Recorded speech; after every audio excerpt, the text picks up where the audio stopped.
Barnabas, episode number 1, air date 3/26/55. Take 1. The following is a reenactment. Nothing that you are about to hear has been verified as being proven, but it is based on the true facts surrounding a TV series that aired live prior to the original 1966 Dark Shadows program. The exact date and year of this original live program cannot be verified. It is assumed it was in 1955 or 1956. It aired approximately 3 years until 1958 or 1959. The only known verifiable character is Barnabas Collins. Victoria Winters, nor any of the other characters, has been verified as being in the TV series. No video exists because no kaleidoscopes or tape were made of this live broadcast. It was aired on ABC television, and these are the only facts that we know, except for the title. It was simply called Barnabas.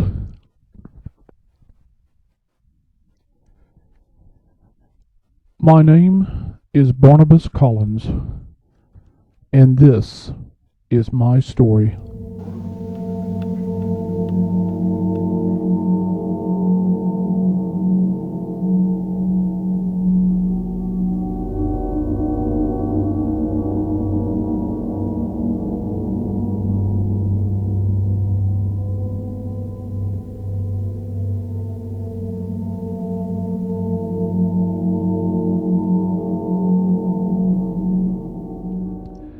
I reside in a very small port town off the coast of Maine called Collinsport.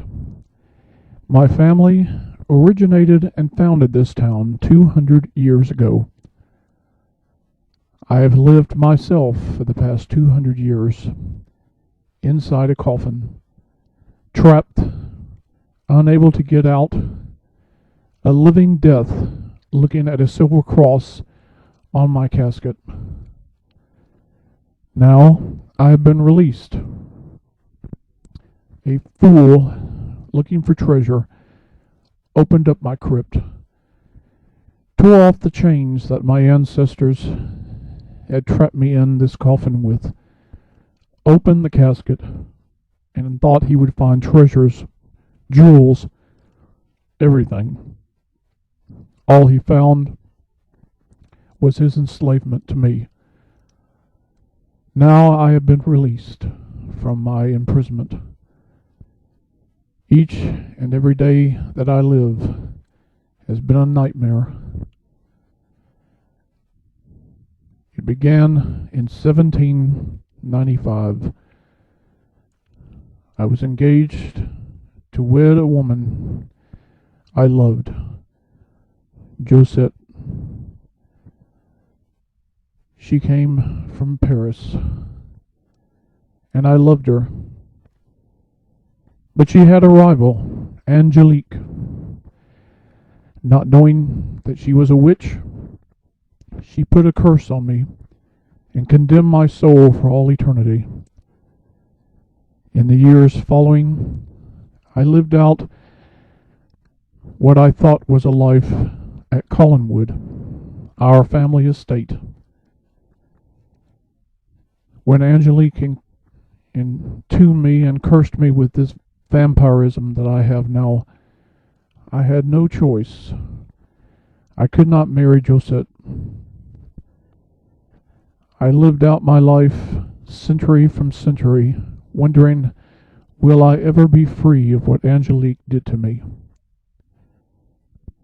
Now it is the present day, and I have once again been released to try finding some cure, some release from this curse that I'm faced with each and every day. I don't know if I will find any peace in my life, but I will continue to search. I will try to find a way of using current science to cure me of this vampirism, but I don't know if I ever will. The family that now resides at Collinwood are decent people. They are my descendants. I will continue to keep them in the dark of who I really am. The strange thing is, each day I come to the Collinwood house and I see my portrait. They think, oh, there's such a resemblance, but it can't possibly be the same man. How wrong they are. I am now residing at the old house, as they refer to it. It isn't the great home that I used to know in my early life, but it is still my home, and I have chosen to live there rather than live in Collinwood. My only desire now is to continue to search, but also to satisfy this unquenchable thirst I have for victims, for blood, to continue on and keep searching. I never think I will find Josette. I know there are ways to bring her back from the grave, but I don't feel that I want to do this until I can cure myself. I will continue to search. No kaleidoscopes exist of this original show. It was telecast live before tape became available in most television markets. In the 1950s, television was very, very early on in development. Most TV shows in the 50s, most were filmed. Some were aired live and have been lost to posterity. Some have been able to be retrieved, but only because most of them, as I said before, were filmed on actual 16 millimeter. Dark Shadows was Dan Curtis's prequel to Barnabas, because when he aired the show live, there was not enough of an actual television audience who was watching the show at the time, and that is why 3 years into the series he canceled it, or rather ABC did. There is no proof of this except for what I have learned from my mother, who was in a junior college at the time, around 1957-1958. She graduated from high school in 1955, and she told me the show was already on the air then, and possibly had been airing on television even before that, as early as 1953 or 1952. All TV stations began broadcasting at that period of time during the late 1940s. Most of them began in 1949, 1948. She did not have the luxury, as most of us do today, to have a television. She said that her own grandmother had access to a TV from a neighbor who lived next door to her, and that she would go over every day and watch this television show called Barnabas. That is the premise of why we're doing this video, to imply and emphasize that there was no Victoria Winters. There could have been a Roger Collins, there could have been an Elizabeth Stoddard, there could have been a Carolyn Stoddard. We cannot verify that there was ever a Victoria Winters ever in the series. All we know for certain is that the premise of the show was centered around Barnabas himself as the vampire. That idea as a vampire was already instilled in the viewers in 1956 and 1957, because my mother said that was the only reason anybody watched the show at all. She said we would run home from school to watch it, and it was because of this eeriness of this storyline that he was a vampire. So anybody who is a fanatic of Dark Shadows, who say this is not true, it didn't exist before 1966, you're only seeing it because either Dan Curtis did not want people to know that his early attempts failed, or that the network never recorded them in kaleidoscope or on tape. So it's now lost to posterity. There is no record of it anymore. So therefore, the only thing Dan Curtis probably wanted was to revitalize the entire idea. So he went back and he started from scratch, introduced all the characters, and then later in 1967, a year after doing the first season, he introduced Barnabas again. This time he already had an entirely new generation of people, because those who were watching it in the 50s were probably already working. And then in the 1960s, you had all these baby boomers or young children who were growing up at the latter part of the 50s who began being fanatics of the show. And that's why it's the only one that exists today. And I would tell everybody that that's the only reason why the show probably was preserved after that, because gore, horror, anything dealing with ghosts of this type, it only got media attention because most people by the 1960s could afford to buy a television. Anybody who was watching TV before that could not have watched it, because most of America couldn't afford a TV set anyway. They were very expensive.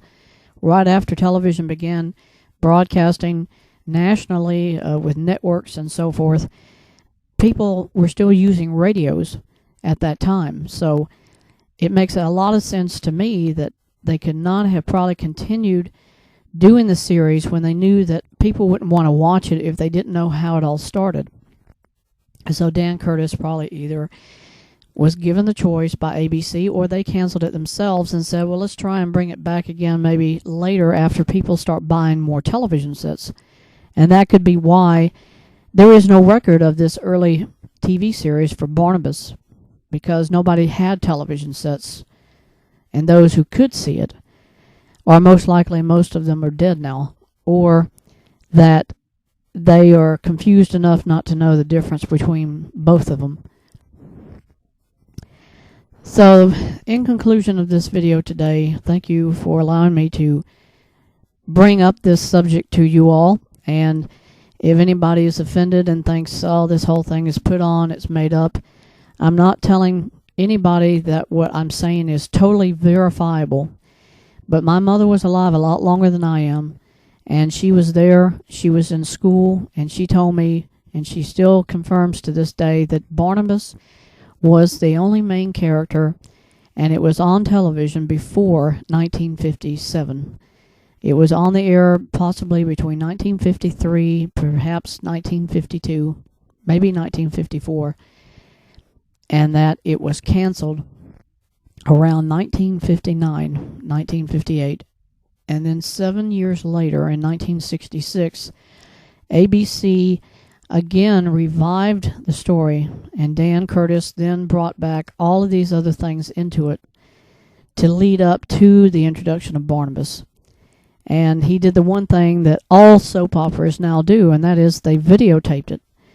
They videotaped it on tape. Now, the only difference is they could not edit anything. So it's like once you start recording something, that was it. Whatever you got on tape is all you got. They could not go back and edit out anything. Only if you did it on film could you edit out bloopers, could you edit out all the rest of it. That's why Star Trek was not videotaped.